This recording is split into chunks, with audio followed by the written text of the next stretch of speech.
آج میں تمہیں ایک ایسا عمل بتاؤں گا جو رزق کو کھینچ کر تمہارے قدموں پر ڈال دے گا۔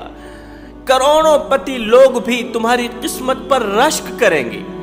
حضرت سیدنا علی المرتضی شیر خدا کرم اللہ وجہ الکریم نے فرمایا جس انسان کا ایمان مضبوط ہو اللہ تعالیٰ اسے زندگی میں کبھی بھی بھوکا نہیں رکھے گا۔ جس انسان کا ایمان مضبوط ہو، اللہ پر یقین پختہ ہو، اللہ تعالیٰ اسے زندگی میں کبھی بھی بھوکا نہیں رکھے گا۔ اس لیے میں کہتا ہوں زندگی کو ضرورت سمجھ کر گزارو، خواہش سمجھ کر مت گزارو۔ ضرورت اللہ تعالیٰ کٹے ہوئے ہاتھوں کی بھی پوری کر دیتا ہے اور خواہشیں بادشاہوں کی بھی ادھوری رہ جاتی۔ اللہ تعالیٰ خواہشیں بادشاہوں کی بھی پوری نہیں کرتا۔ اس وقت دوڑ اس بات کی بالکل نہیں ہے کہ ہمارے پاس کھانے کے لیے روٹی نہیں، دوڑ اس بات کی بالکل نہیں ہے کہ ہمارے پاس پینے کے لیے صاف پانی نہیں، پہننے کے لیے کپڑے نہیں، دوڑ ہے تو سٹیٹس کی دوڑ ہے۔ اس وقت کی دوڑ ہے تو صرف شہرت کی، مال و دولت اکٹھا کرنے کی، چاہے وہ حلال کے راستے سے آئے، چاہے مال حرام کے راستے سے آئے، چاہے رزق حلال کے راستے سے آئے، حرام کے راستے سے آئے، ہمیں صرف دولت چاہیے۔ آج کی دوڑ صرف اور صرف پیسہ کمانے کی ہو رہی ہے، سٹیٹس کی ہے، مقام و مرتبے کی ہے۔ آج کا انسان کہتا ہے فلاں شخص اتنی بڑی کرسی پہ بیٹھ گیا، فلاں شخص کو اللہ تعالیٰ نے اتنا بڑا مقام عطا کیا، مجھے کیوں نہیں کیا؟ وہ شخص جو 2 ٹکے کا نہیں ہے، اس کی شکل دیکھو، اتنے بڑے اقتدار کی کرسی پر اللہ نے بٹھا دیا، مجھے کیوں نہیں بٹھایا؟ اب اس شخص کو اقتدار کی کرسی سے اتارنے کے لیے، مقام و مرتبے والی کرسی سے اتارنے کے لیے یہ شخص موت کے منہ میں ہاتھ ڈالنے کے لیے تیار ہو جاتا ہے۔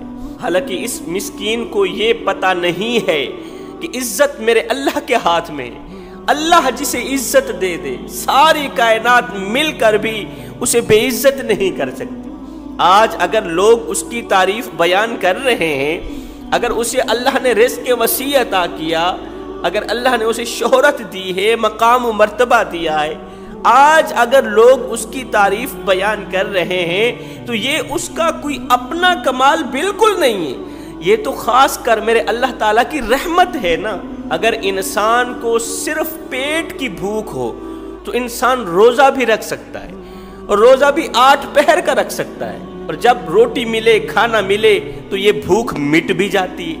اگر انسان کو پیٹ کی بھوک ہو تو روٹی کھانے کے بعد یہ بھوک مٹ جاتی ہے۔ اور اگر انسان کے اندر شہرت کی بھوک آ جائے، اگر انسان کے اندر عزت کی بھوک آ جائے، اگر انسان کے اندر مقام و مرتبے کی بھوک آ جائے، اگر انسان کے اندر دولت کی بھوک آ جائے تو ساری زندگی اپنا ماتھا زمین پر رگڑتا رہے، ساری زندگی ماتھا زمین پر گھسیٹتا رہے، اس کی یہ خواہش پوری نہیں ہوگی۔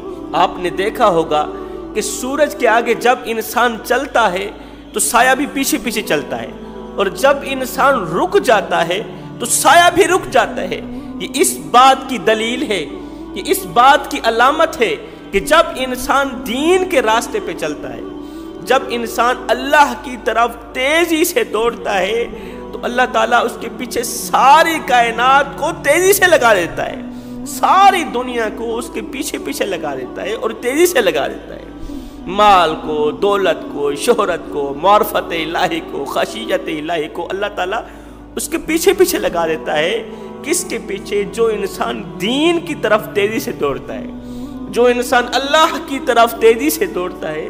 مدینے کی سرزمین پر ایک یہودیہ عورت رہا کرتی تھی۔ گھر میں 2 جی رہتے ہیں، ایک شوہر، ایک میاں، ایک بیوی، 2 جی رہتے ہیں۔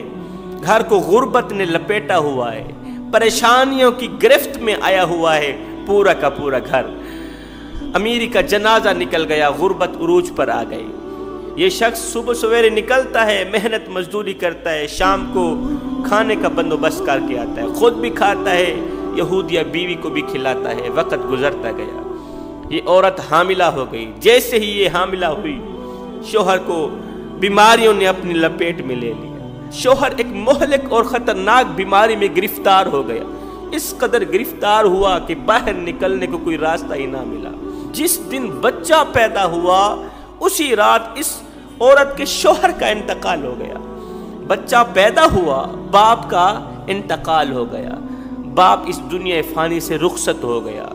اس دور کے یہودیوں کے مذہب کے مطابق، ان کی شریعت کے مطابق اس کی تدفین کی گئی۔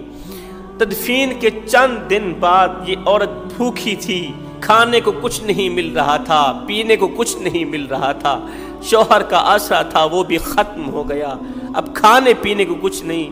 یہ عورت اپنے ننھے سے بچے کو اٹھا کر اپنے خاندان کے ایک مالدار کے پاس گئی، جا کر بھیک مانگا، کہا 3 دن کی بھوکی ہوں، میں نے کچھ کھایا نہیں، میرا بچہ بھوکا ہے، دودھ نہیں اسے پلانے کو، مجھے کھانے کو کچھ مل جائے۔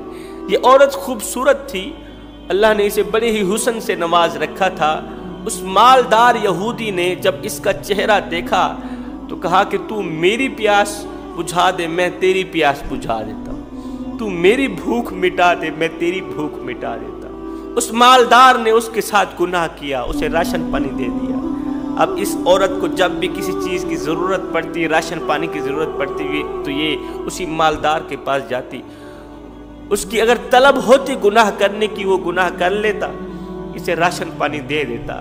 وقت گزرتا گیا، انہی دنوں میرے کریم نبی کی مدینے کی سرزمین پر شہرت عروج پر آئی۔ کریم آقا کی شہرت پھیلتی گئی، پھیلتے پھیلتے اس عورت نے جب سنا مدینے کی سرزمین پر محمد نام کا ایک شخص آیا ہے، میں نے سنا ہے اس کے دروازے پر اگر دشمن بھی چلا جائے تو خالی ہاتھ واپس نہیں جاتا۔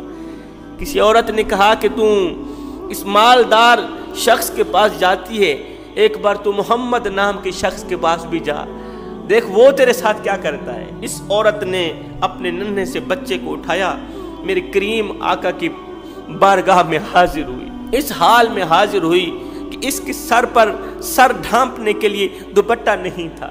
رحمت والی چادر اتاری، یہودیہ عورت کا اپنی چادر سے سر ڈھانپا، اس کے سر پر شفقت بھرا ہاتھ رکھتے ہوئے فرمایا کیسے آنا ہوا؟ اس نے کہا میرا شوہر مر گیا ہے، کھانے پینے کو کچھ نہیں ہے، خاندان کے نمبردار کے پاس جاتی ہوں، وہ پہلے گناہ کرتا ہے پھر راشن پانی دیتا ہے۔ میرے کریم نبی نے اسے ایک بکری عطا کی، کہا بکری لے جاؤ، اسے پالو، ساتھ میں تمہیں 2 لفظ دیتا ہوں، یا حیو یا قیوم یا جلیل یا کریم پڑھتی رہنا۔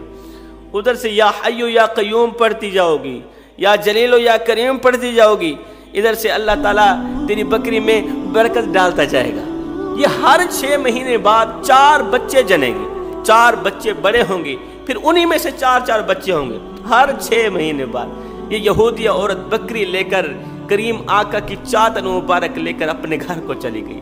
پیچھے سے کسی صحابی نے کہا یا رسول اللہ آپ جانتے بھی تھے کہ وہ یہودیہ عورت تھی، بکری دینے کی کیا ضرورت تھی، چادر دینے کی کیا ضرورت تھی؟ میرے نبی نے فرمایا صحابی بیٹی بیٹی ہی ہوتی ہے، وہ چاہے یہودی کی ہو وہ چاہے مسلمان کی ہو، بیٹی بیٹی ہوتی، بیٹی کی عزت کرو، بیٹی کی قدر کرو۔ خیر وہ یہودی عورت گھر کو گئی، یا حیو یا قیوم پڑھتی گئی، اللہ تعالیٰ نے اس کی بکری میں اس قدر برکت ڈالی، بکری کا دودھ بھی بڑھتا گیا، اس کے بچے بھی بڑھتے گئے۔ 1 سال بعد وہ یہودیہ عورت کافی ساری بکریاں لے کر میرے نبی کی خدمت میں حاضر ہوئی، آج گزار ہوئی اے مسلمانوں کی نبی یہ مال آپ کا ہے، محنت میری ہے، یہ مال اس وقت تک میرا نہیں بنے گا جب تک آپ مجھے کلمہ پڑھا کے اپنا نہیں بناؤ گے، یہ مال اس وقت تک میرا نہیں ہو سکتا جب تک آپ مجھے کلمہ پڑھا کے اپنا نہیں بناؤ گے، پہلے آپ مجھے کلمہ پڑھیں پھر یہ مال میرے اوپر حلال ہوگا، اب تو میں کلمہ پڑھ کے آپ کی غلامی میں آنا چاہتی ہوں۔ میرے کریم نبی نے غیروں کے سروں پر شفقت بھرا ہاتھ رکھا اور ہم نادانوں نے اپنوں کو بھی غیر بنا دیا۔